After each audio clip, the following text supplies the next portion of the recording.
దేవుని నామమునకు మహిమ కలుగుగాక. ప్రభునందు ప్రియులరా, మన ప్రభువు రక్షకుడునైన క్రీస్తు యేసు పరిశుద్ధ నామంలో మీ అందరికీ శుభములు. 28వ తేదీ మార్చి మాసము 2025వ సంవత్సరం శ్రమల కాల ధ్యానం. దేవుడు నీకు ఇస్తున్న గొప్ప వాగ్దానం, ఆయనతో కూడా మిమ్మును జీవింపచేసెను. ఆయనతో అంటే యేసుక్రీస్తు ప్రభుల వారితో కూడా మిమ్మును జీవింపచేసెను. కొలస్సీలకు రాసిన పత్రిక 2వ అధ్యాయము 14వ వచనం. పూర్తి వచనము ఈ విధంగా ఉంది. చక్కటి వాక్యాలు మనము ఈ శ్రమల కాల ధ్యానంలో నేర్చుకుంటున్నాం. దేవుడు రాత రూపకమైన ఆజ్ఞల వలన మన మీద రుణముగాను మనకు విరోధముగా ఉండిన పత్రమును మేకులతో సిలువకు కొట్టి దాని మీది చేవ్రాతను తుడిచివేసి మనకు అడ్డము లేకుండా దానిని ఎత్తివేసి మన అపరాధములన్నింటినీ క్షమించి ఆయనతో కూడా మిమ్మును జీవింపచేశాను. ఇది పూర్తి వచనం. అయితే ఒకసారి ఇంగ్లీష్లో చూస్తే ఎందుకు ఇంగ్లీష్ నేర్పిస్తున్నానో మీకు అర్థమవుతుంది. Colossians chapter 2 verses 14, New Living Translation.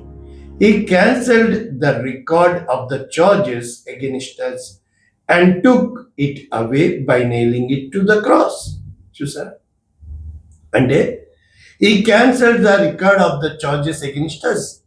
అంటే ఒక జడ్జి తీర్పిస్తున్నప్పుడు మన మీద మోపబడిన ప్రతి నేరమును కొట్టివేసినప్పుడు, అంటే ధర్మశాస్త్రము ఏం చెప్తుంది?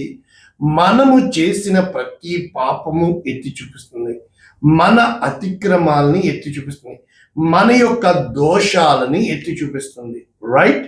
అది అయితే took it away by nailing it to the cross, అంటే దానిని సిలువకు కొట్టడము వలన, అంటే తనని తాను సిలువ యాగముగా చేసుకున్నట వలన మన అపరాధములను పాపములను ఆయన తానే వహించుకుంటున్నాడు. ఇది వాక్యం. అయితే పదే పదే చెప్తున్నాము. మరి 8 గంటల ప్రార్థన 30వ తేదీ మార్చి మాసము, అంటే 31 వస్తుందేమో అంటున్నారు. ఏది ఏమైనప్పటికీ ఈద్ పండుగ ఏ రోజు వచ్చిందో పండుగ రోజున మనము 8 గంటల ప్రార్థన, ఉదయం 8 నుంచి 5 వరకు ఫర్బానియాలో మరి నేను ప్రార్థన పెడుతున్నాను. మన యొక్క మరి ఇంతవరకు ప్రార్థించిన మిమ్మల్ని ప్రేమపూర్వకంగా ఆహ్వానిస్తున్నాను. వాక్యపు లోతుల్లోనికి వెళ్ళిపోతే ధర్మశాస్త్రము కనుక ప్రభునందు ప్రియులారా, ఈ యొక్క ఎఫెసీలకి, కొలస్సీలకి, ఫిలిప్పీనికి ఇవన్నీ కూడా పౌలు గారు చెరసాల నుంచి రాస్తున్న పత్రికలు. ఏమి చెప్పడానికి ప్రయత్నిస్తున్నారు? పదే పదే నేను మీకు చెప్తున్నాను శ్రమల కాల ధ్యానంలో. ఎందుకు అంటే దేవుని పేరు మీద నువ్వు ఉపవాసం ఉండడం కాదు, ఆ యొక్క 10 మందికి భోజనం పెట్టు, దేవునికి కానుక వేయి, 10 మంది కోసం ప్రార్థన చేయి. కనుక ఇవన్నీ మానేసి, మీకు తెలుసు పదే పదే చెప్పడం ఎందుకు, ఈరోజు వాక్యము నేర్చుకుంటే ఇక్కడ క్రీస్తు యేసు ప్రభు వారి రాజ్యము ఆదాము రాజ్యము. ఆదాము మొదటి మనిషి, అయితే కడపటి ఆదాము మహిమ కలిగిన మనిషి.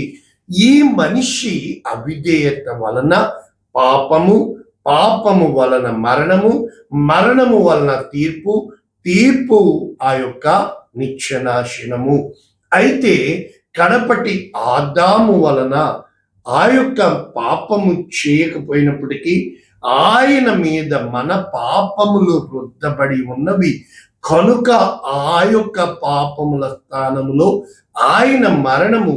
అయితే మరణము ఆయనే జీవము, ఆయనే సత్యము, ఆయనే మార్గము కనుక మరణము ఆయన్ని బంధించి ఉంచలేదు. కనుక ఆయన పునరుద్ధానుడై ఉన్న ప్రకారము నీవు నేను క్రీస్తు యేసు ప్రభుల వారి యందు ఉన్న ఎడలా. కనుక నేర్చుకుందాం. ఇక్కడ ఏమని చెప్పబడుతుంది? మొట్టమొదటి స్టేట్మెంటు, దేవుడు రాత రూపకమైన ఆజ్ఞల వలన. ఇక్కడ ఆ మొదటి నిబంధన రాతి పలకల మీద చేవ్రాత. మనము చూసినప్పుడు 3 చోట్ల ఈ చేవ్రాత కనబడుతుంది. మొట్టమొదట మనము చూసినప్పుడు దేవుడు మోషేకి రాతి పలకలను ఇచ్చింది, అది దేవుని చేవ్రాత. రెండవది మినేటికల్ ఉఫాసిన్, ఆ యొక్క దానియేలు కాలంలో గోడ మీద రాయబడింది దేవుని చేవ్రాత. ఇక మూడవది ఆ యొక్క వ్యభిచారంలో పట్టబడిన స్త్రీని తీసుకుని వచ్చినప్పుడు ఆ ఇసుక మీద యేసు ప్రభుల వారు రాశారు దేవుని చేవ్రాత. కనుక ప్రభునందు ప్రియులరా, అంటే ఈ మూడింటిలో చూసినప్పుడు మొట్టమొదటిది నిబంధనలో ఆజ్ఞలు చూచినప్పుడు ధర్మశాస్త్రము, అక్కడ తీర్పు మనము మినేటికల్ ఉఫాసిన్ చూసినప్పుడు దానియేలు కాలంలో ఈ చేవ్రాత యేసు క్రీస్తు ప్రభుల వారి ముందు పాపి స్థానములో ఆ వ్యభిచారములో పట్టబడిన స్త్రీని తీసుకొచ్చి ధర్మశాస్త్రం చెప్తుందని రాళ్ళేసి కొట్టి చంపేయడానికి సిద్ధపడ్డారు. కానీ యేసు క్రీస్తు ప్రభుల వారు వారి పాపములు రాస్తూ తన జీవాన్ని రాసినప్పుడు ఒక్క మాట అన్నాడు, మీలో పాపము చేయనివాడు మొట్టమొదట రాయి వేయండి. కనుక చిన్నల మొదలుకొని పెద్దల వరకు వెనక్కి వెళ్ళిపోయినట్లు చూస్తున్నాం. అంటే ఇప్పుడు ఈమెకి ఆ రాయి వేసి చంపేస్తున్న వారికి మధ్యన యేసు క్రీస్తు ప్రభుల వారు ఆ సిలువకి మేకులతో కొట్టి, అంటే ఈమె మీద ఉన్న ప్రతి ఒక్క ద చార్జెస్ ఆయన మీద మోపబడి ఆమె స్థానంలో ఆయన జీవమై ఉన్నాడు. కనుక నా యొద్దకు వచ్చి వారిని నేనెంత మాత్రము కూడా తోసివేయను. కనుక ఏవేవి నీ మీద కేసులు వేయబడినాయో, ఎంత మంది సాక్ష్యాలు వింటున్నాం, ఎంత ఘోరమైన ఖైదీల సాక్ష్యాలు వింటున్నాం. దేవుడు వారి హృదయాలు కరిగిస్తున్నాడే. నిజంగా ప్రిజన్ మినిస్ట్రీ ఎంత గొప్పది కదా, చెరసాలలో వెళ్ళి సువార్త చెప్పడము. ఇక్కడ దేవుడు రాత రూపకమైన ఆజ్ఞల వలన, కనుక ఆ ఆజ్ఞలు రాత రూపకమైన బండ మీద చెక్కబడి ఏ రోజున మనము బండ మీద గుండెల మీద పెట్టేసుకుంటున్న మన యొక్క ప్రతి కష్టము, ప్రతి నష్టము దేవుని యొక్క జీవ జలముల ఊట, ఆ బండలోంచి జీవ జలాల్ని ఇచ్చిన దేవుని మీద పెట్టగలుగుతున్నామా? ప్రభువా, నా పాపం నువ్వు మోసావు. మనం చేస్తానే ఉంటాం. ఎప్పుడూ కూడా గుర్తుంచుకోండి, సౌలుని దేవుడు పదే పదే హెచ్చరించాడు, కానీ సౌలు తన యొక్క హృదయాన్ని దేవుని మీద పెట్టలేకపోయాడు, క్షమాపణ కోరలేకపోయాడు. దావీదుని పదే పదే హెచ్చరించడం, ఈయన బూడిద వేసుకోవడం, ప్రార్థన చేయడం, మళ్ళా పాపం చేయడం, మళ్ళా రిపీటెడ్ సైకిల్స్. కానీ దేవుని హృదయానుసారుడైనప్పటికీ ఎంత వెల చెల్లించాడు దావీదు అంటే, ప్రభువునందు ప్రియులరా, కృప కృప కృప. అందుకనే ఇంగ్లీష్ నేర్పిస్తూ don't be the sin your master, మీరు పాపము మీ మీద ప్రభుత్వము చేయకుండా అని తెలుగులో ఉంది. కృపకి మీరు పిలువబడ్డారు.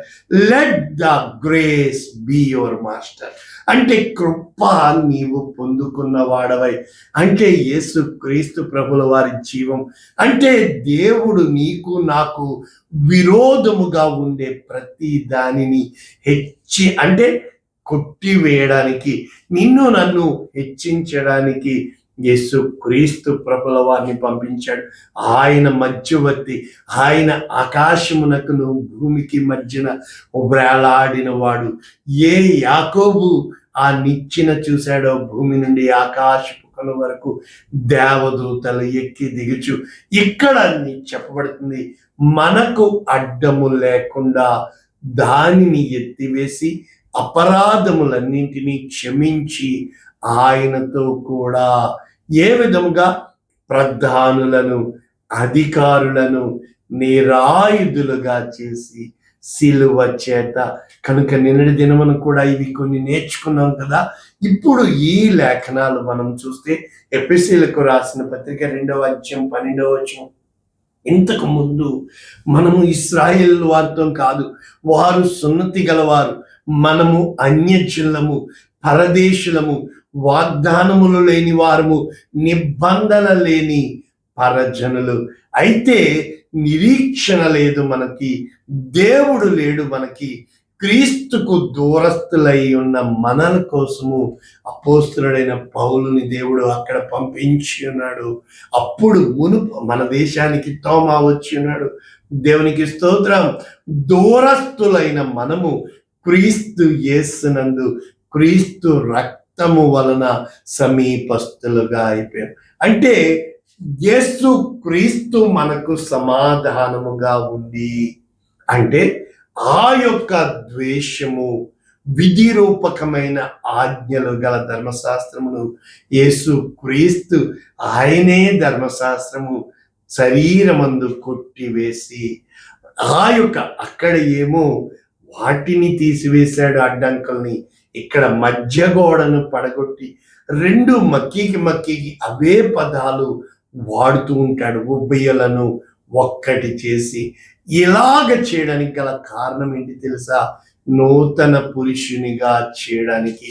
కనుక అంటే యేసు క్రీస్తునందు దేవుడు నిన్ను నన్ను సమాధానపరుచుకుని, కాగా ఎవడైనను క్రీస్తు యేసునందున్న ఎడల వాడు నూతన సృష్టి. అంటే ఇక్కడ ఏం చెప్పడానికి పౌలు ప్రయత్నిస్తున్నాడు? రోమీయులకు రాసిన పత్రిక 7వ అధ్యాయము 4వ వచనం ఏమంటున్నాడు? దేవుని కొరకు ఫలము ఫలించినట్లు మృతులలో నుండి లేపబడిన క్రీస్తు అను, చూసారా, అంటే మరణానికి లోనైన మన శరీరాలు ఆదాము వలన వచ్చిన పాపం అయితే, యేసు క్రీస్తు శరీరము ద్వారా ధర్మశాస్త్రమును ఎప్పుడైతే ఆయన నెరవేర్చాడో, ఆయన ఏం చెప్పాడు? ధర్మశాస్త్రమును కానీ ప్రవక్తల ప్రవచనములు కానీ కొట్టివేటుకు రాలేదు, నెరవేర్చుటకు వచ్చాను. కనుక మనము శరీర సంబంధులమై ఉండి మరణ అర్థమైన ఫలములను ఫలించుటకై. అయితే ధర్మశాస్త్రం ఏం చెప్తుంది? పాప ఇచ్చలు మన అవయములలో కార్యసాధములై ఉండెను. అయితే దేని చేత అంటే మనము బంధించబడి ఉన్నామో చనిపోయిన వారమై ఉన్నాం. అంటే ధర్మశాస్త్రము నుండి మనల్ని ఎవ్వడు విడిపించలేడు. ఏలయనగా ధర్మశాస్త్రము అందరినీ పాపులుగానే చూపిస్తుంది. కనుక ఆ ప్రాచీన స్థితి అనగా అక్షరాన్ని, రాత రూపకమైన అక్షరాలని, విధి రూపకమైన ఆజ్ఞలను ప్రాచీన స్థితి గలవారము కాక ఆత్మానుసారమైన నవీన స్థితి గలవారమై ఉన్నాము. కాబట్టి ఆజ్ఞను హేతువు చేసుకుని పాపము, దురాశలను నా యందు పుట్టించును. అయితే ధర్మశాస్త్రం లేకపోతే పాపంకి బలం లేదు. చూసారా? When there is no law, అందరూ మంచి వాళ్ళే కదా. అంటే ధర్మశాస్త్రం లేకుండా నేను జీవించాను, ఆజ్ఞ వచ్చినప్పుడు. అంటే ఇప్పుడు కరోనా ఉన్నంత కాలము మాస్క్ పెట్టుకోవాలా, 100 దినారాలు పైనేశారు. ఆ యొక్క మనల్ని అందరినీ కూడా మరి ఆ రోజుల్లో ఎన్ని లాక్డౌన్లు, ఎన్ని విధాలుగా మనల్ని ఒక మూలన బంధించబడి ఉన్నాం. ఇప్పుడు కరోనా లేదుగా, అందరూ ఎవరికి వాళ్ళు వెళ్ళొచ్చుగా. అంటే జీవార్థమైన ఆజ్ఞ మరణమైనట్లుగా కనబడిందా? అలా అనకూడదు. కారణం ఏంటంటే ప్రతి చోట రూల్ ఈజ్ రూల్. అంటే రూల్స్ వద్దంటాము. మరి ట్రాఫిక్లో వెళ్తున్నప్పుడు ఆ సిగ్నల్ దగ్గర రూల్ లేదనుకోండి, కుట్టుకుని చేస్తాం కదా. అంటే ఇక్కడ ఏం చెప్పడానికి ప్రయత్నిస్తున్నాను నేను? గలతీయులకు రాసిన పత్రిక 3వ అధ్యాయం 11లో ఏముందంటే, ధర్మశాస్త్రము వలన ఎవ్వడు దేవుని ఎదుట నీతిమంతుడు అని తీర్చబడ్డ. నీవు నేను మన నీతిని నమ్ముతాము. ఇప్పుడు కోర్టులో ఉన్న నీవు నేను పోలీసుడు ఎదురు ధైర్యంగా వెళ్ళగలమా? ఏదో ఒకటి మన ఇండియాలో కాకినాడలో ఆ పోలీసు ఇన్స్పెక్టర్ వస్తుంటే, అంటే కారు ఇతను వస్తుంటే వెళ్ళగలమా? వెళ్ళం. Revenue inspector. ఎందుకని? కారణం ఏంటంటే ఖచ్చితంగా ఏదో ఒకటి వాళ్ళకి కేసు రాయడానికి అవకాశం ఉంటుంది. ప్రభువునందు ప్రియులారా, మనకి కృప ఇవ్వబడినప్పుడు, అంటే దయ పొందుకున్నప్పుడు, దేవుని ప్రేమ రుచి ఎరిగినప్పుడు, ప్రేమ సమస్త దోషములను, అంటే దేవుని ప్రేమ, దేవుడు రుచి చూచి ఎరగండి ఉత్తముడై ఉన్నాడని ఎప్పుడైతే నువ్వు తీర్పబడతావో, తీర్పు అనేది వచ్చిందనుకోండి, నేను నీతిమంతుడిగా. అందుకని యేసు క్రీస్తు ద్వారా మనము తీర్పును దాటవేయబడుతున్నాము, తీర్పు నుండి తప్పించబడుచున్నాము. ఇంకా సీక్రెట్ చెప్పిన, ఎవరికి తీర్పు తీర్చకుడి, అప్పుడు మిమ్మును గూర్చి తీర్పు తీర్చబడదు. కనుక నీతిమంతుడు విశ్వాసము మూలముగా జీవించును. ఎప్పుడైతే ధర్మశాస్త్రము విశ్వాస సంబంధమైంది కాదు కదా, అంటే ఆత్మను గూర్చిన వాగ్దానము విశ్వాసము వలన నీకు నాకు లభించాలి. అంటే మరి దేన్ని బట్టి అబ్రహాముకి దేవుడు నీతిమంతుడు అని తీర్చాడు? సున్నతి పొందినప్పుడా, సున్నతి పొందకపోయినప్పుడా? సున్నతి లేనప్పుడే పిలిచాడు కదా. అబ్రహామును పిలిచి తిని, అతడు ఒంటరి అయినప్పుడు పిలిచి తిని, అతనిని ఆశీర్వదించి తిని, గొప్ప దేశముగా మార్చి తిని అంటాడు. అంటే when he was alone lonely I call him, ఒంటరి వాడిగా పిలిచి దేవుడు ఆశీర్వదించి దేశముగా మార్చాలని ఇష్టపడుతున్నాడు. కనుక క్రీస్తు యేసు ద్వారా అన్యజనులకు కూడా ఈ రక్షణ కలుగుటకై మన కోసము యేసు క్రీస్తు ప్రభుల వారు శాపమై, ధర్మశాస్త్రం యొక్క శాపము నుండి ఎలా విడిపించాడు? మ్రాను మీద వేలాడిన ప్రతి వాడు శాపగ్రస్తుడు. ఏ రోజు యేసు క్రీస్తు ప్రభుల వారు ఆ శిలువ మ్రాను మీద వేలాడాడో శాపముగా మార్చబడ్డాడు.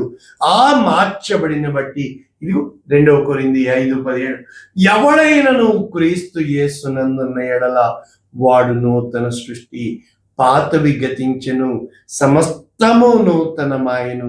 కనుక ముగించుకుంటే రోమీయులకు రాసిన పత్రిక 6వ అధ్యాయం 14వ వచనం, ఇంతకు ముందు చెప్పాను, మీరు కృపకే కాని ధర్మశాస్త్రమునకు లోనైన వారు కారు, కనుక పాపము మీ మీద ప్రభుత్వము చేయనివ్వకండి. ఇది ఇంగ్లీష్లో ఎంత చక్కగా ఉందంటే, for sin shall not be your master. పాపము నీకు యజమానుడు కాకూడదు, అధికారి కాకూడదు, రూలర్ పరిపాలకుడు కాకూడదు.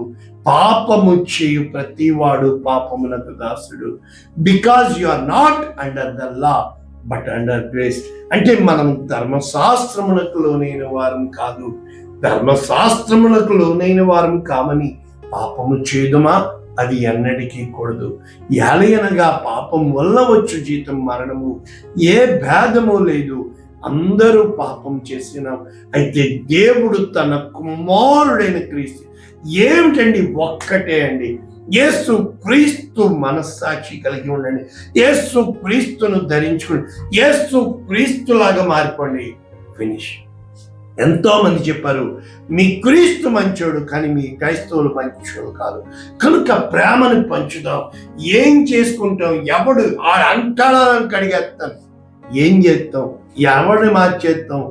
ఆయన్ని ఎవరికి రొట్టెలు పంచిపెట్టాడో వాళ్ళే రాళ్ళేసుకుంటారు, ఎవరిని పెంచి పెద్ద చేశామో వారే తిరగబడ్డారు. నా జీవితంలో ఎన్ని సాక్ష్యాలు, పోనీలే ప్రభువా, పోనీలే ప్రభువా.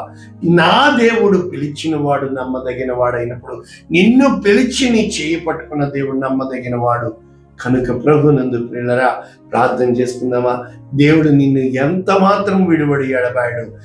ఆయన నీ ప్రతి అతిక్రమమును, పాపం వల్లనే ఈరోజు ఈ శ్రమలు, పాపం వల్లనే ఈ కష్టాలు, నీ బిడ్డలు నీకు దూరం అయిపోతున్నారు.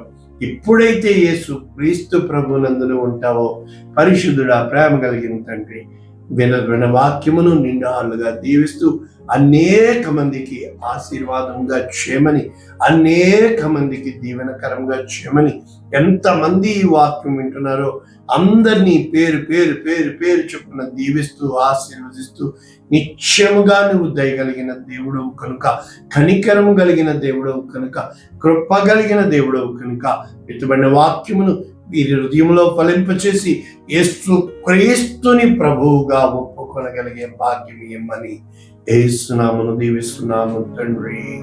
ఆమేన్. God bless you all. దేవుడు మిమ్మల్ని దీవించును గాక. ఆమేన్.